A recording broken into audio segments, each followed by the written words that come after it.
আজ আমি আপনাদের সাথে শেয়ার করব ক্রিসপি চিলি বেবিকর্নের রেসিপি। নমস্কার, দীপ্তি রূপকথা চ্যানেলে আপনাদের সবাইকে স্বাগত। চলুন তাহলে আজকের রেসিপিটা শুরু করা যাক। প্রথমেই আমি মিক্সিতে লাল শুকনো লঙ্কা পেস্ট করে নেব। ওটাকে আমি গরম জলে ভিজিয়ে রেখে দিয়েছিলাম। আর তারপরে এখানে আমি বেবিকর্নগুলোকে ছোট ছোট টুকরো করে কেটে নিচ্ছি। ঠিক এরকম টুকরো করেই কেটে নিতে হবে। এরপরে এর মধ্যে কাশ্মীরি লঙ্কা গুঁড়োর পরিবর্তে আমি দেব এই শুকনো লঙ্কার পেস্টটা। এখানে আমি কিন্তু শুকনো লঙ্কার দানাগুলো ফেলে দিয়েছিলাম যাতে বেশি ঝাল না লাগে। তো 1 চামচ আদা রসুনের পেস্ট, স্বাদ মতো লবণ আর গোলমরিচ গুঁড়ো। এবার এটাকে ভালোভাবে আমি মিক্স করে নেব। দেখো এমনি এর রং লাল হয়ে গেছে, আমাদের কাশ্মীরি লঙ্কা গুঁড়ো দেওয়ার কোনো প্রয়োজন নেই। তারপরে এর মধ্যে দিয়ে দেবো 1 বাটি কর্নফ্লাওয়ার। এবার এটাকে ভালোভাবে মিক্স করে নেব। আমি চামচ দিয়ে পাচ্ছিলাম না বলে হাত দিয়েই করে নিয়েছি। এখানে আমি কয়েকটা সবজি কেটে নিয়েছি, যেমন পেঁয়াজ, ক্যাপসিকাম, ধনেপাতা আর লঙ্কা। যেহেতু এটা চিলি কর্ন বানাবো তাই সবজিগুলো এইভাবে কেটে নেব। আর তারপরে আমি কড়াইতে তেল গরম করে নিয়ে বেবিকর্নগুলোকে ভালোভাবে ভেজে নেব।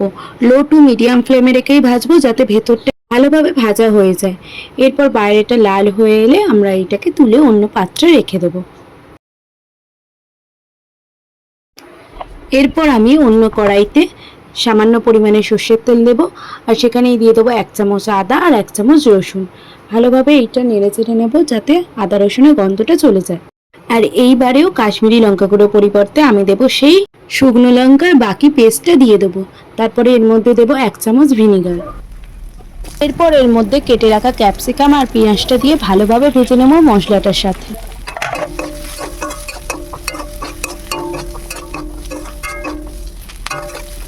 এরপরে এর মধ্যে দেবো 1 চামচ সয়া সস আর দেবো টমেটো সস।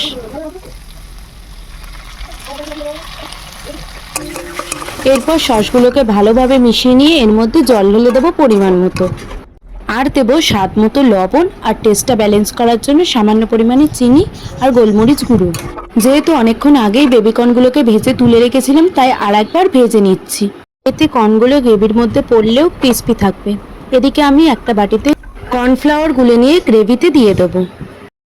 আস্তে আস্তে গ্রেভিটা একটু থিক হতে শুরু করেছে। এই সময়ই আমি দিয়ে দেবো বেবিকর্নগুলোকে। এরপর ভালোভাবে এটাকে আমি গ্রেভির সাথে মিক্স করে নেব। দেখতেই কতটা লোভনীয় লাগছে দেখেছো?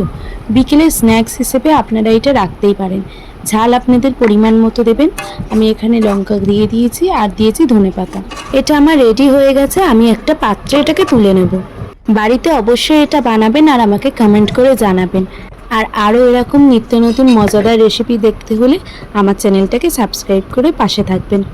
সবাই ভালো থাকবেন।